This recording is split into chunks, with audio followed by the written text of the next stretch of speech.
Sudarmono merupakan wakil presiden Indonesia yang kelima. Ia mulai menjabat dari tanggal 11 Maret tahun 1988 sampai tanggal 11 Maret tahun 1993. Terutama selama masa kepemimpinannya di Golkar.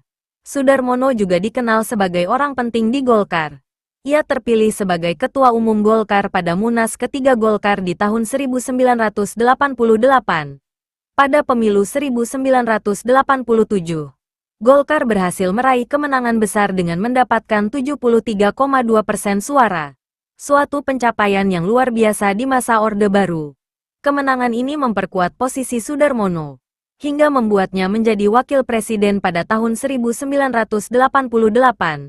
Namun, pencalonan Sudarmono sebagai wakil presiden tidak sepenuhnya berjalan mulus, karena mendapat tentangan dari kalangan tertentu, terutama dari unsur militer yang merasa posisinya sebagai Ketua Umum Golkar dan calon wakil presiden dapat menjadi ancaman bagi stabilitas politik. Masa kecil dan pendidikan Sudarmono. Sudarmono lahir di Cerme, Gresik, Jawa Timur pada tanggal 12 Maret tahun 1927. Sudarmono sudah yatim sejak kecil. Ibunya meninggal ketika melahirkan adiknya. Ayah Sudarmono menjadi sakit-sakitan sejak ditinggal ibunya. Meski sempat mendapat perawatan di Surabaya, ayahnya tetap tidak tertolong dan wafat di tahun yang sama dengan ibunya. Sudarmono tinggal bersama neneknya di Rembang, pantai utara Laut Jawa. Di kota ini, Sudarmono memulai pendidikannya di Sekolah Dasar Belanda HIS. Gurunya di HIS melihat Sudarmono terlalu pintar, sehingga Sudarmono yang seharusnya naik ke kelas 2 langsung ke kelas 3. Sudarmono melanjutkan pendidikan menengahnya di Semarang. Saat SMP ia mengambil jurusan B Ilmu Pasti, sementara ketika SMA, Sudarmono tidak sempat menyelesaikan pendidikannya karena Perang Kemerdekaan. Sudarmono memutuskan untuk ikut berperang. Setelah perang selesai, Sudarmono tertarik untuk berkarir di militer.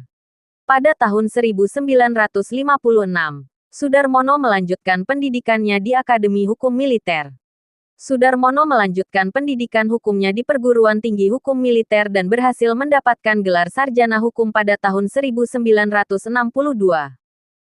Karir Sudarmono. Sudarmono bergabung dengan Akademi Hukum Militer pada tahun 1952 dan menyelesaikannya pada tahun 1956.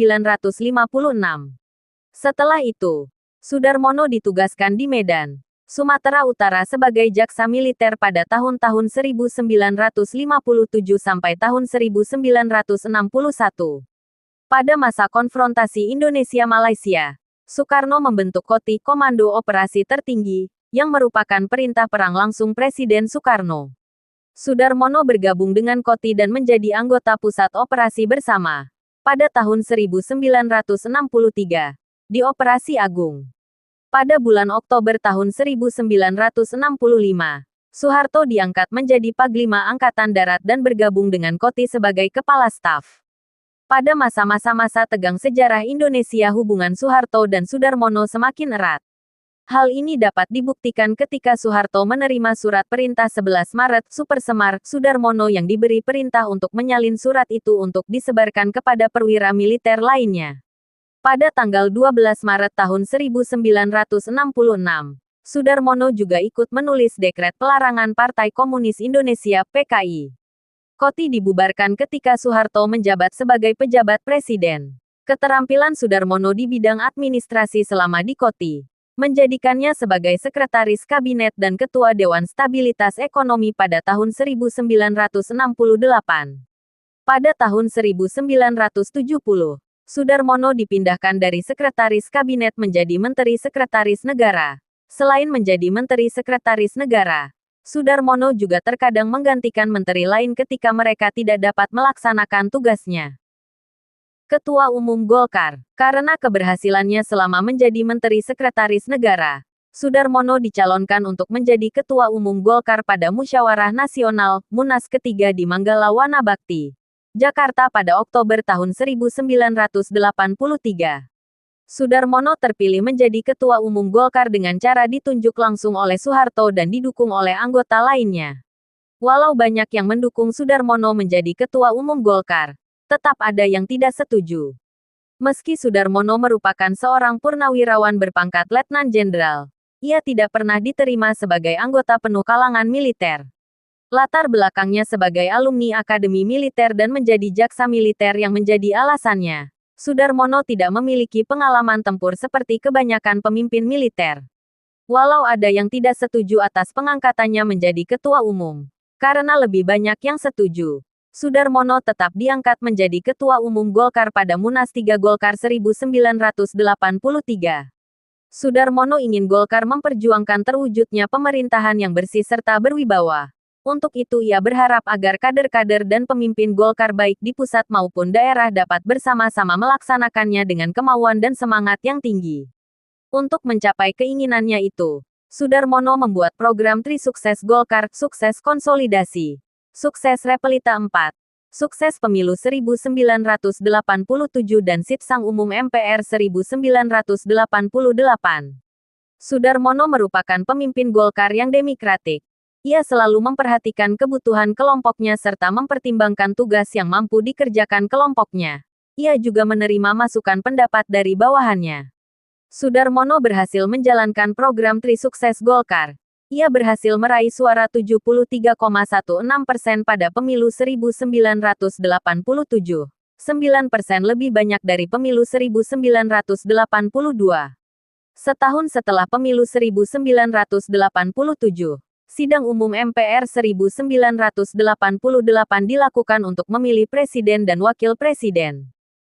Wakil Presiden. Kemungkinan Sudarmono menjadi wakil presiden tidak disukai kalangan ABRI. Soeharto menyadari hal itu. Untuk mencegah ABRI melakukan hal yang tidak diinginkannya, Soeharto mencopot Panglima ABRI Beni Murdani dan digantikan oleh Try Sutrisno. Hal ini dilakukan Soeharto karena Murdani sangat tidak menyetujui Sudarmono menjadi wakil presiden sedangkan Try Sutrisno lebih pasif. Ketua Partai Persatuan Pembangunan Jailani Nari mencalonkan diri sebagai wakil presiden. Brigadir Jenderal Ibrahim Saleh tidak setuju calon wakil presiden yang sudah diproses. Naro akhirnya mundur di detik-detik terakhir pemilihan setelah dilobi oleh Awaludin Jamin. Setelah mundurnya Naro, Sudarmono akhirnya terpilih menjadi wakil presiden. Sebagai wakil presiden, Sudarmono aktif berkunjung ke daerah-daerah, departemen, kantor negara, serta lembaga non-pemerintah. Sudarmono membuat tromol pos 5.000 kotak pos yang dapat digunakan untuk mengirim saran dan keluhan untuk pemerintah. ABRI tetap menunjukkan ketidaksenangannya pada Sudarmono menjadi wakil presiden. Pada Munas Golkar selanjutnya, Oktober tahun 1988, ABRI menjaga Wahono sebagai ketua Golkar.